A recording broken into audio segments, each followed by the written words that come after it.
All right, so welcome, guys. This is our third movie night. We've been privileged so far to do Field of Dreams, and then last month, we did one on independent film about Mark Fidrich, which was great. This Bad News Bears has always been one of my favorite sports movies by far. I have three, well, I should really say four. Rocky's definitely up there, Slapshot, Field of Dreams, and Bad News Bears. Bad News Bears and Slapshot, similar in some respects, just a lot younger cast in Bad News Bears for sure. We have an audience here as well, so I just want to introduce who we have on here. We have David Pollock, who played Rudi Stein. We have Brett Marx, who played Jimmy Feldman, and David Staumbaugh, who played Toby Whitewood. So I have a few questions, and then we'll turn it over to the audience, who always have better questions than me. So David, let's start with you. Rudi Stein's one of those characters who immediately sticks with you. He's nervous, he's wearing those enormous glasses, and then Buttermaker basically decides his greatest value to the team is that he can get hit by a baseball. So when you first get that role, what about it as a kid, when you're told this is your role, what was the first thing that goes through your mind? Well, I remember reading the script and thinking it was really exciting just to be a part of it. They were looking for a Jewish-looking, zit-faced kid that couldn't pitch, and I was typecast. There's one story about that, where in the original script, my character's name was Lefty Stein.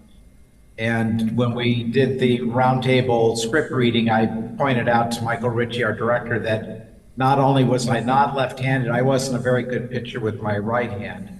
And then Walter Matthau piped up and he said, "Yeah, we'll call you Rudi." And then the name stuck. What was it also like working with Walter Matthau? As kids, were you aware of who he was in Hollywood, and were you a little bit awestruck by him? I mean, I had a vague idea that I'd seen him in the movies. I think he froze. David froze. Really Oh, he's back. There you go. Oh. You froze for a second, Dave. I think you froze again. All right, I'll go to Brett in the meantime. Hopefully that will unfreeze.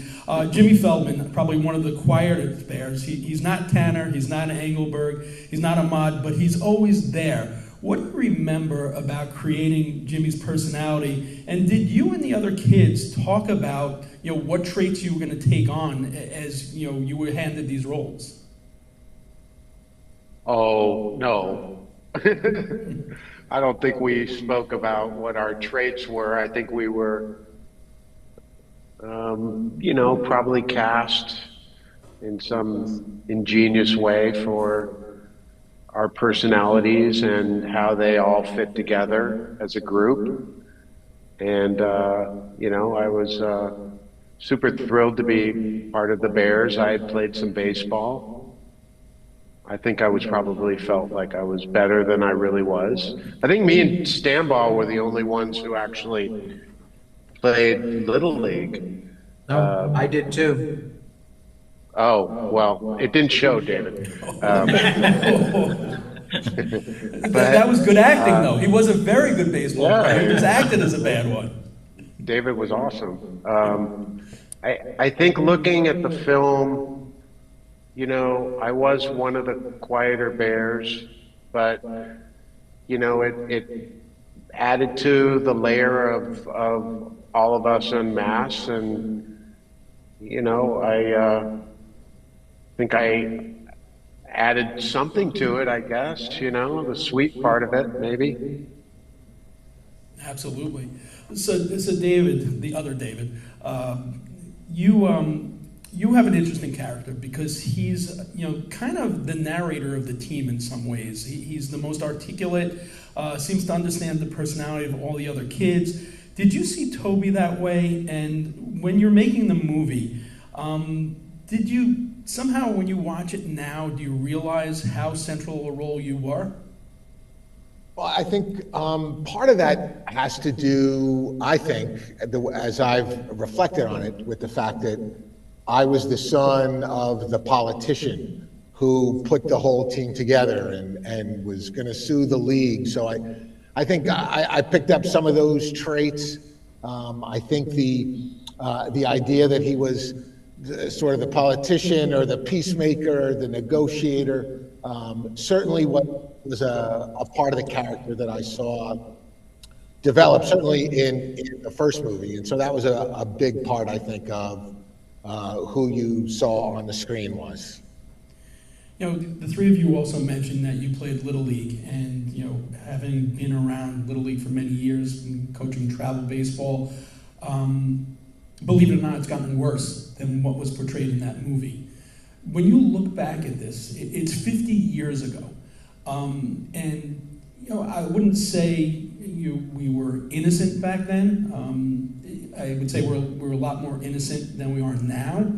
But this really peeled back a level of ugliness, of parents kind of living their lives vicariously through their children.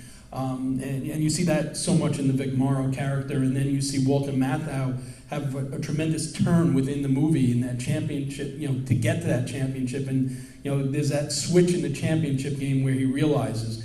When you guys watch that now, you know, obviously I can't imagine as 11, 12-year-old, 13-year-olds making the film that you could see the nuance in the film. But when you watch that now, are you struck by how nuanced and how much of a statement that movie made? David, Pollock, we'll start with you and we'll just go around with that one.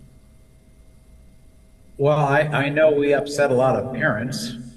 Brett and I got a hold of the fan mail at one point and we're reading through it. And there definitely were some upset parents, but we didn't know if they were just upset about the language or that we were holding a mirror up to kids' sports. Brett, you? I don't know if it's gotten worse as much as it was more accepted back then. Some of the shenanigans that went on. You know, my son played Little League, and I witnessed a lot of shenanigans. And I know there was two parents that ended up going to court against each other because they had a fist fight in the stands. So, you know, baseball, it's an incredibly competitive league out here in Woodland Hills, California. But I think, you know, you have to remember too that this was a genre that Bill Lancaster kind of created that hadn't been made before. I mean, what followed Bad News Bears was, you know, the Mighty Ducks and Here Come the Tigers, which was almost verbatim taken from our script, and a lot of movies that you look now that deal with kids' sports, but no one had really done a movie like this ever. So to actually come up with a new genre is hard to do in Hollywood, as you know. So I think we were breaking new ground for sure. He is Burt Lancaster's son, right? Yes. Was Burt Lancaster ever on set? He was. Yeah, often. So you have two of the big giants in Hollywood, you know, Burt Lancaster and Walter Matthau, you know, watching these kids perform. Well, here's another question. Let's frame it a different way. So you guys are child actors. Now, I guess there's also somewhat of a parallel between Little League parents and Hollywood parents.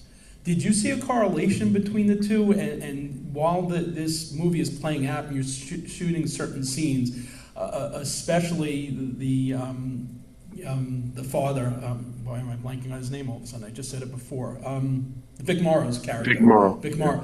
Did you see some correlations between Vic Morrow's baseball parent to some of the Hollywood parents you guys have come in contact with other kids that you were going out with roles, or maybe even your parents? Anyone want to take that one first?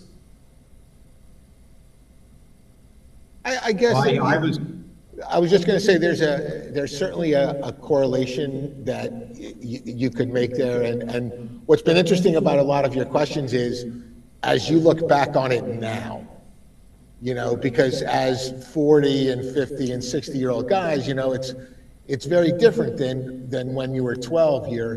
Your previous question about, you know, violence and, you know, the competitiveness. Back then, the only thing you knew was your own experience, right? So you could talk about your league or your field, but you could turn on YouTube or Facebook or anything now, and you could see parents fighting over any kind of sport almost in any town in America. And so you certainly see that as ubiquitous. But the parallel about show business parents and sporting parents, I think, again, they're perhaps one of the correlations is trying to live out your dreams through your kids, right? Whether that's acting or a career, you know, you could see it, I'm sure in industry as well. So I think that's a great observation. And I know I didn't really see that directly, but I did hear from my agent who specialized in child actors that was one of the things that eventually drove her out of the industry, is just dealing with the helicopter parents that were living vicariously through their children. I didn't have that at all. My parents had their own careers, and I don't think they even visited the set once. Now, you guys also do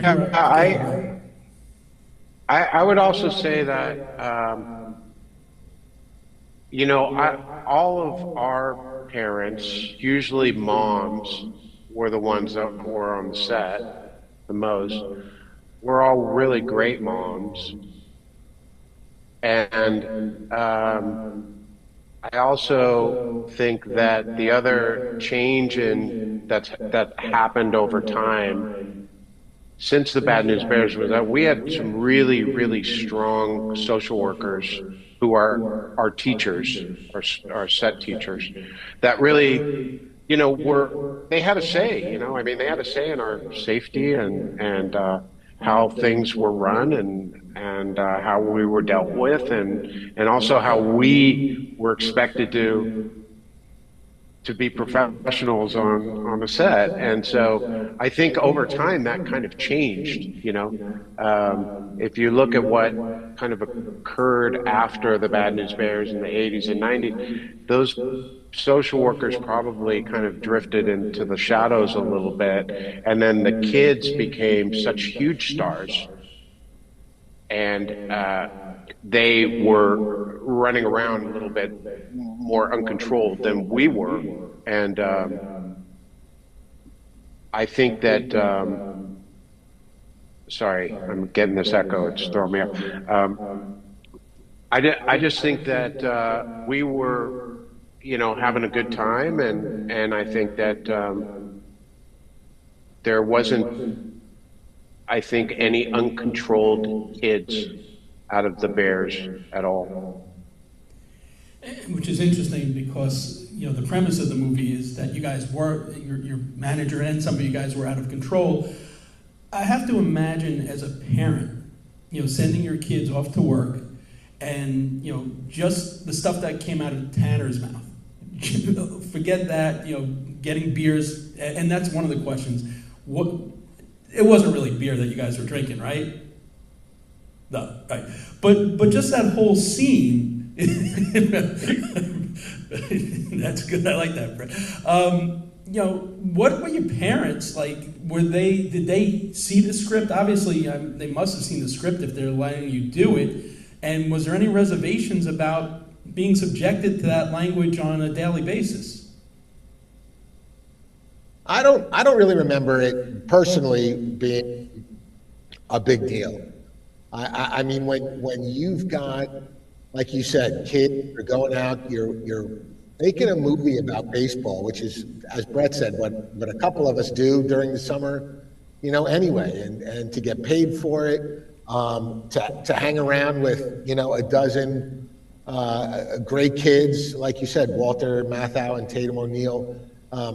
You know, as a 11, 12, 13-year-old, whatever, you know, I don't remember the exact emotion, but it was probably kind of cool, you know, back then, to be able to swear and drink beer and do all that stuff that you weren't supposed, you were kind of given permission, you know, in a sense, to kind of be that wild and crazy kid on screen, whereas off screen, maybe at least not till the second or third one, we weren't getting too crazy. David, you want to take that also? Well, I'm sorry Chris Barnes isn't here, because I think if any family among us were having problems with the language, it was them, because he had to use the racial epithets. You know, even back then was not cool, but it was real. So yeah, he did it. But yeah, I know that caused some consternation with his family. Brett? Yeah. Well, I mean, obviously the bigotry in Tanner's vernacular was outside of anything that would have been acceptable to my parents, but I wasn't shocked to hear kids speak the way they spoke, because that's the way we spoke when our kids weren't around, you know, other than the bigotry. But, you know, I do want to tell you that when we did the second movie, we all paired up and toured across the U.S. And then as a team, we met in New York for a very big promo campaign. And I was fortunate enough to be paired with Jackie Haley. And I remember that we were in some city, Portland or something, and a mother came up with her two kids, holding her two kids in their hand, and she said, "It's terrible, this movie, and the way you guys speak, and blah, blah, blah, blah, blah." And Jackie was like 16 or something at then. And he said, "Hey, this is the way your kids speak when you're not around, lady." And her kids just kind of stood there like they weren't going to say a word. But, you know, he was 100% right, you know.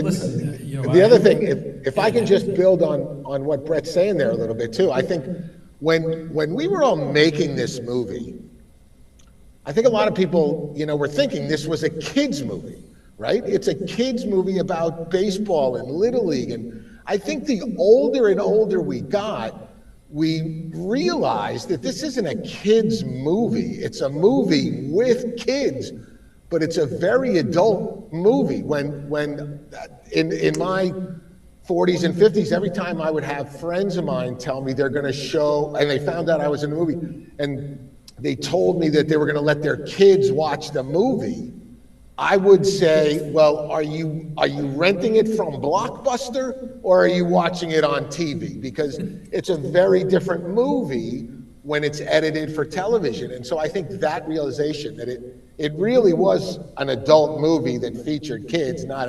a Disney, you know, movie. So that's something that as I've gotten older, my perspective has changed on that a lot. I have two more questions before I'm going to hand it over to the audience to see if they have some questions. One of which is, you know, looking back at it and being that ensemble cast, was there a particular child actor that his role was so opposite of what he really was in real life? Do you guys, was anyone the complete polar opposite of who they played in the movie? Brett, you want to take that first? Well, you know, Chris is the sweetest, most, you know, just such a nice guy. And I also think that came out maybe subconsciously off camera, the way he dealt with Quinn Smith, who played Lupus. He was so protective of Quinn. And he was so sweet to Quinn, and he really brought Quinn in, because Quinn was a very shy kid, and I think, knowing Chris Barnes and Tanner Boyle, I do not think those two would get along at all. But I do. And also, Alfred was very, very, very smart, just like Ogilvy. But Alfred he could be a menace, he was sharp, Anybody else?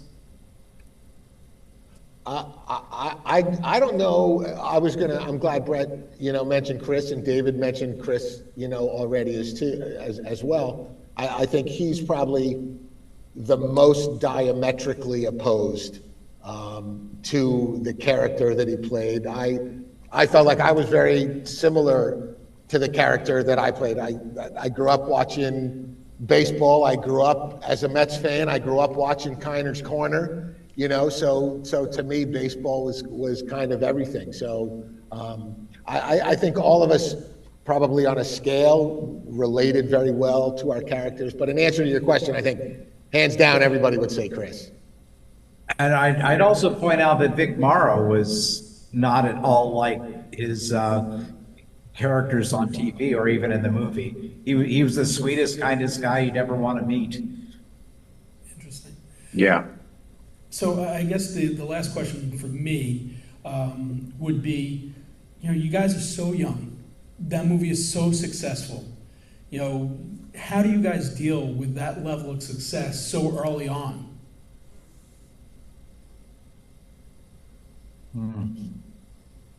Well, I don't know that it went to anybody's heads. If you're in acting for any period, you learn that glory is very fleeting. You kind of, you enjoy it when you get the attention. I know some of us were filming in Japan and would be recognized on the streets, and that was pretty headsy. But I don't think it changed any of us. We all went on with our lives and kept everything in perspective. Brett, how about you? Well, I also personally, for me, think the demarcation of a mega kid star happened with Home Alone. Personally, that's what I think. And we weren't supporting a studio like a Macaulay Culkin did in those years. And so we were kids in a movie, and none of us really, I think any one of us would have really stuck out if we would have had some crazy inflated ego. So I think we were all pretty grounded, and luckily so. Yeah, absolutely. And that goes, Brett, back to your point about our parents, about our social workers, and the folks who just kind of brought us into the industry and helped us. The other thing, too, is when you're 10, 11, 12 years old, you've got that success while the movie's going on, but 5 years down the road, you look completely different. So, people would recognize you when the movie's coming out and a couple years later, but eventually you just don't look like the person you were in the movie anymore. And so you can walk down that street and not have people, recognize you per se. But that's always a struggle, and we all know those stories of when it doesn't turn out well for folks, and it becomes too challenging. So. But a great question for a movie that had a bunch of 12-year-olds, at number one at the box office for a couple of weeks. Before I turn it over, just one other observation, which I've seen the movie so many times, but tonight was the first time I realized that this might have been the first movie that really keyed on product placement. Walter Matthau had 6 different types of beers. Yeah. There was a Kentucky Fried Chicken, there was Denny's, there was Pizza Hut. Engelbert must have had 6 different types of candy bars. We were just amazed. We were talking about it. You got the Harley Davidson prominent. It was pretty amazing how many different products were placed in that movie. Wow. All right, guys, you always ask better questions. We got asked that question. We got asked that question once before, and I got to tell you, I don't think product placement departments existed when we made that movie. So I think that they just threw that in and probably, hey, we want to shoot at your Pizza Hut. And they said, okay, go through corporate, and we signed a location release. But I don't think it was nearly as calculated as it is these days. Yeah. Interesting. Oh, also, you guys, two of you live out in LA, right? Yeah. Right. So that field, I know it's undergone renovations, but the main field is still there, right? Have you guys been there recently? Yeah, that Mason Park in Chatsworth. That's so cool. All right, guys, who's got a Is question? it still there, David? Oh, yeah. Oh, yeah. The remnants of the movie aren't there anymore. It's a totally different ball field, but the ball field's there and all the other buildings are gone. But What about the tree? it was torn down after the first film. And then in the second film, in the first 10 pages of the script took place at the field, so they had to rebuild the field. And then maybe it stayed from that point on. Yeah. Go ahead, Arthur. Okay, I have a question on a lighter side.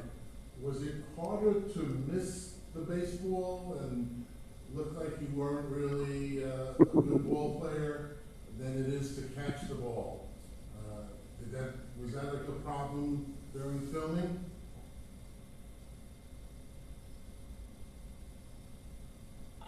I'll try to answer that question.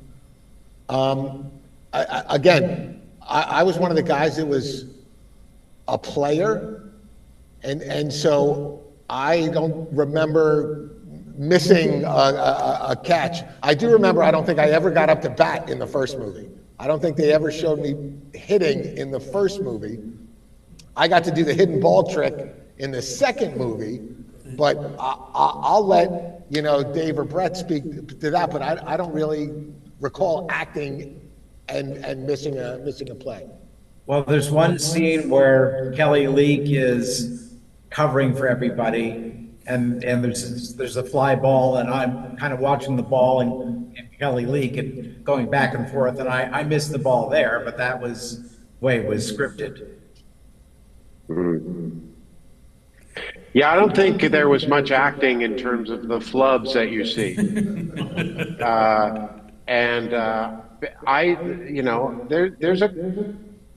There's a couple of good scoops I make at shortstop in the movie, and I was happy to do it. I didn't want to blow it, but then there's also a scene of me sliding in, and I would have broken my knee if I would have done that nowadays. So that wasn't very good. And then when I'm up to bat and he plants my foot, I don't take a step forward because I hadn't really had proper coaching. So,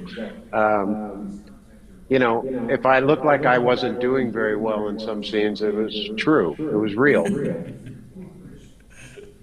One of my favorite scenes, Brett, by the way, one of my favorite scenes in the whole movie is Walter Matthau putting field dirt on your foot to plant your back foot. One of my favorite scenes in the whole movie. Yeah, but no step forward. I wish I would have stepped. Oh, yeah. Anyway. Open the hips. Right?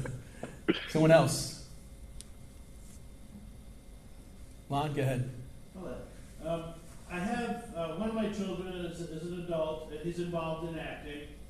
And he said acting for adults is similar to when athletes play a sport, in that you come together for a common purpose, you fulfill the purpose, so you might finish the play in theater, and that's done, or athletes are on a team, and they look like they're the best of buddies because they're all wearing the same uniform, but at the end of the day, everybody disperses, everybody goes in their own direction, everybody has their own career, everybody does their own recreation, whatever it is. Do you find that as youngsters who were actors, did that create a different type of bond than if you were to get together, say as adults, with a different group of guys like today? Do you think you would have maintained those tentacles of friendship that you have over these 50 years? That's a great question. I think one of the interesting things about this movie too is there were 4 of us that were from the East Coast, one that was from the Midwest, and the rest that were from California. And I think it was easier. The three of us were actually all from New Jersey kind of growing up. So three of us were able to stay in touch, you know, maybe a little bit more with the East Coast crew versus kind of seeing the West Coast crew. Brett had mentioned that a lot of times what we did was go out on publicity tours and do some additional touring. And then over the course of 3 movies, I think we tried to stay in touch as much as we could at the beginning. But then, I mean, isn't that one of Walter Matthau's great lines in the movie, that at the end of the season, everybody kind of goes their own way and does their thing with their family and gets to know the wife and kids again. And so that's kind of the way things go, I think, with sports and acting as well. Welcome, Brandon. Brandon just jumped in. How you doing, Brandon? I'm good, thanks. Hi, everybody. What's up? So, you know, Sorry, I was surfing. oh, not bad. How did you do? Doing okay? It was all right. You know, I have a few questions for you, and then we'll jump back to the audience. We're going to go to the other side of the rivalry. Joey Turner obviously is the Yankee star pitcher, clearly talented, but he's also dealing with a pretty intense father. When you're playing Joey, did you see him as the dad as a bad guy, or did you actually have some sympathy for him as well? I mean, obviously, you're also going from a role where, let's face it, growing up, anyone my age, you had the model father in Bill Bixby, and now you have a different type of father. How did you see those two dads as an actor? Well, as an actor, they were roles. And when given a script and given a role, you adapt to that. As an actor, Bill definitely was a totally different character, and I had to react differently. Vic's role, written for him, was much more familiar to me because I grew up with a Little League dad. I didn't play Little League myself very often. I was, doing movies and stuff, but my brothers did, and I would go see them play, and I saw a lot of Little League dad behavior. So it was very familiar to me, and I think Vic personified it very, very well. It was not over the top. It was very real. On a personal level, Bill was a very pleasant person to be around. Wonderful, wonderful human being. I wish I could say the same about Vic. I don't wish to ever speak poorly of the departed. He was not an easy person to work with. And when he slapped me, he actually slapped me. I don't think it was on purpose. Completely. I believe he was a method actor, and I took the hit, and I did what I did with that. So you work off of an actor with what they give you. He kind of gave it to me. So the look of, I was pissed.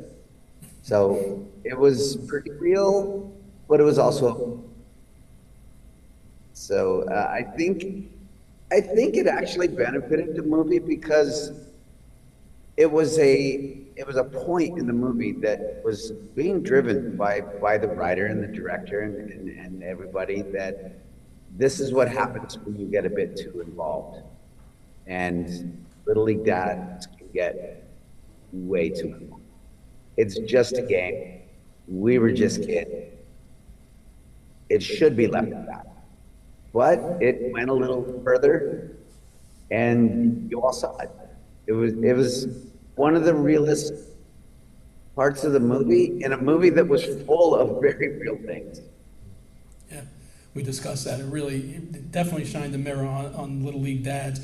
You mentioned that your brothers played Little League and you saw them play. Joey Turner is a fantastic athlete. He's probably the best Yankee on that team. How much baseball skill did you have going into that film? Very little. I'm a surfer. I skateboard. I did not play baseball. I'm definitely not a jock. I never really went to school long enough to be on a team. and I'm not sure if I would have had I been given the chance. Now, a lot of these guys came into the movie with some skill, very little skill, or a lot. And I would say Quinn Cummings was probably one of the most talented people, although he was made to look like the worst guy. Quinn could play ball. Tatum, Jackie, and I had a pitching coach and a hitting coach from USC. And David, were you in on that too? Yeah. Yeah. So we had to be coached because we kind of sucked. But we got better, and the magic of movie making, we were made to look a lot better than we were. Some of us, some people were pretty good. I mean, hell, Gary could hit the hell out of the ball. You know, I don't know how well he caught, but when he hit, Gary could hit. You know, so we all brought a little something to it. I definitely did not bring many baseball skills. Arthur, you had another question? Yeah. Working with Tatum O'Neal, how was that like? I don't know if you heard that. He wanted to know, working with Tatum O'Neal, what was that like? To me or to everybody? Everybody. You can start with you, Brandon, since you just Okay. got Working with Tatum was awesome. I mean, I'd worked with strong young female actresses before, because on Eddie's Father, I worked with Jodie Foster several times. So Tatum showing up, you know, having gotten the Academy Award at 10, she carried a certain amount of weight and power to the set. I mean, Belko, she obviously was, you know, in a starring role, or a very strong support role, if you will. Pretty sure she made a few more dollars than the rest of us. That's just how Hollywood works. But Tatum herself, she was just a 12-year-old girl who was cute and sometimes sweet, and sometimes kind of a little bitchy, but that's a 12-year-old girl. I mean, we all pretty much got along. You know, some of us more than others. There was no real animosity. I went to her house a couple of weekends and hung out, and you know, I think everybody had a crush on her. She was cute. So. Brett, how about you? You know, Tatum was 2 years older, which when you're 11, that's a lot. But I thought she was great, you know, and I think that this might be a little wonky cinema stuff, but she had Polly Platt with her as well on the set, who she knew from Paper Moon, and Polly Platt was our production designer and like super genius person in cinema. And I think it was very grounding for her to have Polly with her, and I think Polly was very grounding towards her. And I think she really did kind of, you know, we became a team. We were a team. David Staumbaugh, anything? Brandon and Brett kind of hit it. I mean, we were 10, 11, 12 years old, like Brandon said, just off a Paper Moon, Academy Award, more money, but her and Walter Matthau kind of had that big star kind of thing going on, but both of them couldn't have been nicer and sweeter to everybody. I mean, I think we all got along. You know, Brett said we were a team, and we were. You spend a couple hours a day hanging out with folks, and that's what happens. You bond and you get along, and you just have a great time. So I have great memories of working with Tatum. Was Ryan O'Neal on set at any time as well?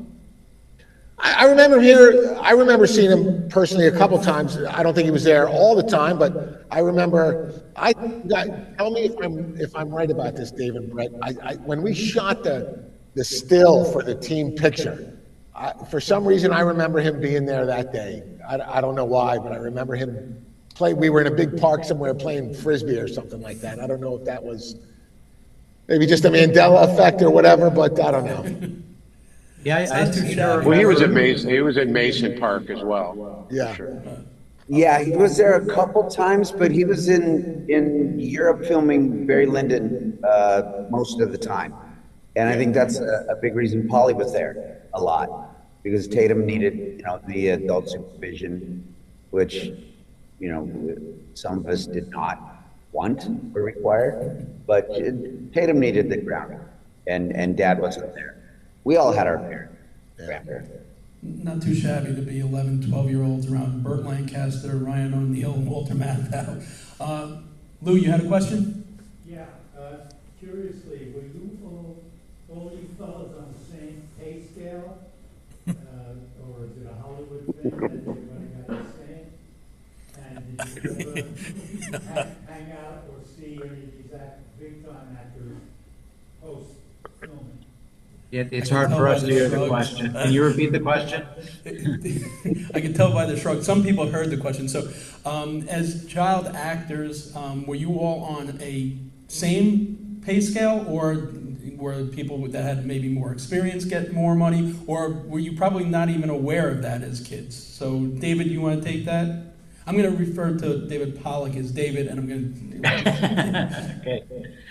Yeah, I have no idea what the other kids made, but by the time we made the movie, I was already an established actor. I'd been acting since I was 8 years old. I was 14 when we did the movie, and I had the same agent as Jodie Foster, so I know that it was more money than I'd make doing anything else. But I don't know what the other kids made.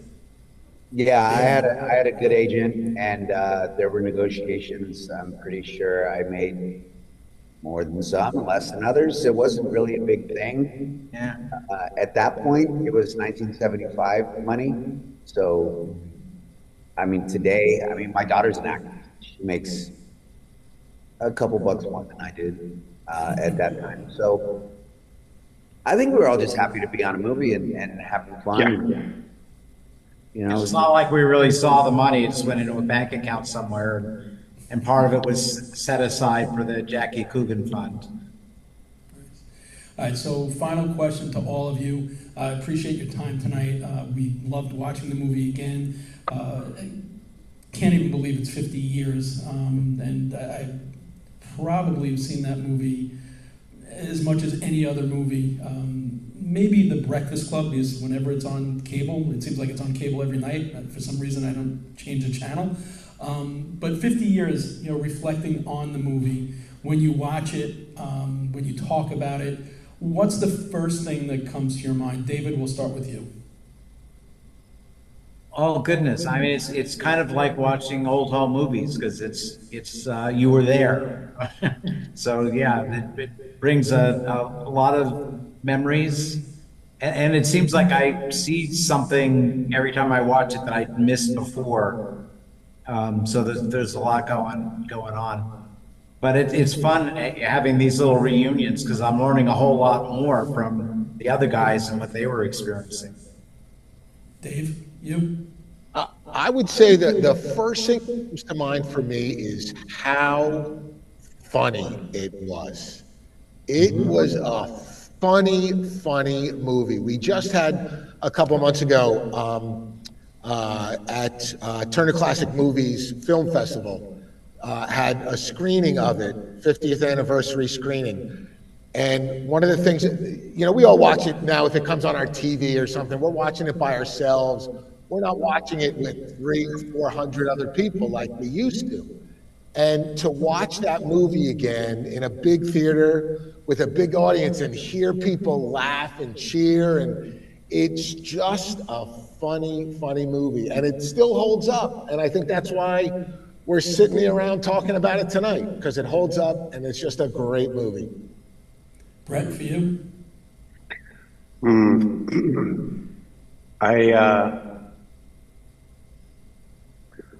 My dad loved movies. David Pollock knew my father quite well. My dad just loved movies, loved Humphrey Bogart and John Garfield movies. And looking back now at 61 years old, to know that I was in a movie that is a classic movie is great. It feels good, and it's a good honor for my pops. Nice. Brandon, for you? When I watch the movie now, I realize that we could never do that movie again. There were some lines on that. Oh man. Chris Barnes would be so canceled right now. All of us would. The whole movie would be. But that was the time. And what was said, and the things that were implied were I mean, it was a direct reflection of what was going on at that time. And the freedom that we experienced to do what we did, and the camaraderie that is still now 50 years later. I still consider these guys my friends. I haven't seen them all in a very long time, but we correspond a little bit. And to have a 50-year relationship with somebody, I mean, it was more than a movie.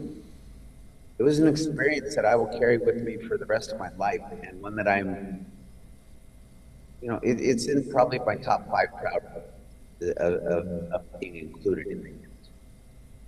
It was an amazing thing that we'll never make. Guys, thanks so much for a great night watching the movie and then getting your insight. Again, I mean, I've had you guys on over the years of my radio show, so you guys know how much that movie's in my DNA. And I just always appreciate the time that you've given me, and the audience tonight definitely appreciated it as well. Thank you for the invitation. Okay. Good night, guys. Thanks so much. Good night All now. right, thank you. Nice.